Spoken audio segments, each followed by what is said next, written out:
It's a lot going on in the world right now. There's a war in Ukraine, war in Israel, there are wars in countries in Africa. And sometimes it seems like world leaders just don't get when to stop. Israel has responded to Iran and has attacked in and around its capital city. I know when you're going to the grocery store and paying bills and hanging out, you don't want to think about these things. But what if I told you if this is not solved, it could cause the prices at your grocery store to rise significantly? What if I told you that if it continues, it can lead to an all-out war in the Middle East that the United States will more than likely be a part of?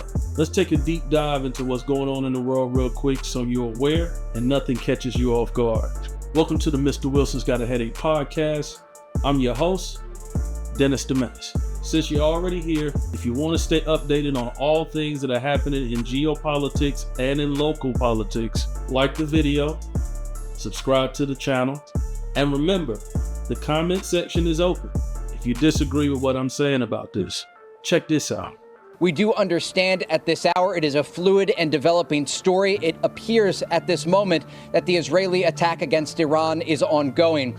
I spoke this evening with a senior official who gave us some context into the days leading up to this highly anticipated Israeli strike against Iranian territory. This strike, according to this senior official, was meant to send a message of deterrence to the Iranian regime, and there was communication with the Americans beforehand as the region waits to see what will come next. But again, the latest information that we have, multiple explosions have been reported in and around the Iranian capital of Tehran, as well as in the northern part of Iran. We don't know the exact targets, but I am told that some of the targets were taken off the list following American pressure. There have been a lot of conversations taking place with top Israeli leadership here in Tel Aviv and in Jerusalem, talking with their counterparts in Washington to determine how to deter the Iranians but not drag the region into a broader war.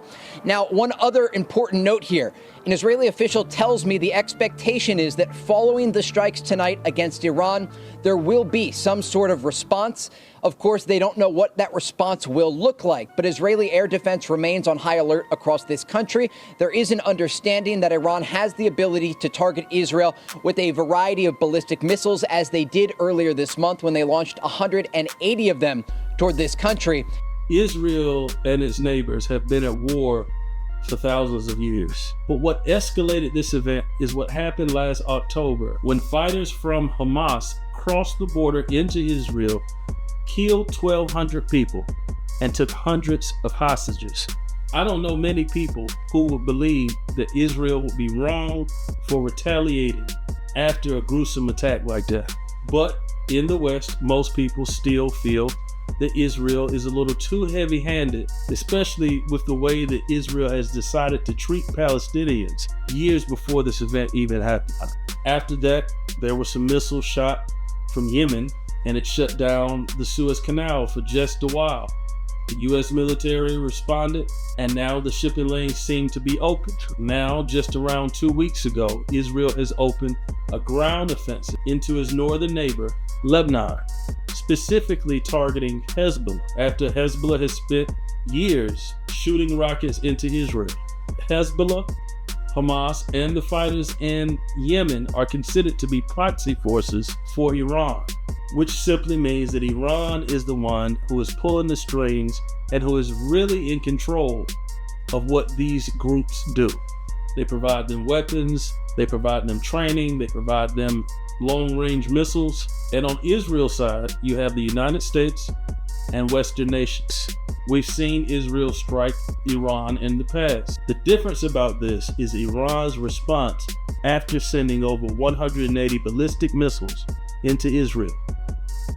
Check this out. ما به رژیم صهیونیستی توصیه می‌کنیم که اراده جمهوری اسلامی ایران رو آزمایش نکنه. اگر هر حمله‌ای به کشور ما صورت بگیره، پاسخ ما قدرتمندانه‌تر و پرقدرت‌تر از گذشته خواهد بود. In that particular clip, even though it wasn't in English, I hope you read everything at the bottom. The foreign minister of Iran simply said that if Israel retaliates, they would retaliate in a way that was much greater than what they did before. Some people believe that if they do retaliate that way, this will open up a major war in the Middle East. Now let's keep in mind that we're talking about the Middle East. We're talking about a section of the world that produces most of the world's crude oil, which is turned into gasoline, diesel, so many different other things. And for that reason, Israel did not attack Iran's oil facilities or its nuclear sites, because Iran is saying that if they would have done the same thing to Israel. The last thing the world needs is a nuclear disaster. But according to some military experts, this attack could be a precursor to something bigger, because Israel specifically made sure that they hit the air defenses of Iran. With those air defenses down, now Israel's planes can really wreak havoc anywhere they want to in Iran. Iran currently produces and sells millions of barrels of crude oil to the market every single day. If Israel was to attack those oil facilities, the prices on all goods will go up overnight. If a greater war broke out and it affected, let's say, Saudi Arabia, and those oil fields were under attack or threatened, or the Suez Canal was shut down, it would affect global trade in a way that we haven't seen in an extremely long time. And this is during a time when the United States economy is struggling. Inflation is already high, and we have a presidential election. I want to say this: if you have been paying attention to history, every time there's a presidential election, you'll see nations start to do things like this, but not quite as bad as what we see today. And so some people just say, hey, once there's a president, everything will be solved. As I said in the beginning, I know a lot of people don't want to pay attention to these things, but if you have money on the stock market, or if you are already feeling the pinch at the grocery store, this is definitely something that you want to be paying attention to. So if the worst happens, you can be prepared beforehand. What do you think about this video? What do you think about the things that are happening between Israel and Iran? Do you think it's just like every other time? They shoot a few missiles at each other and then eventually there's some deal made and everything goes back?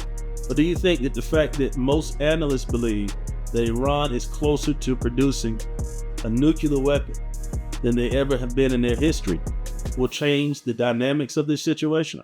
Do you think Israel is justified?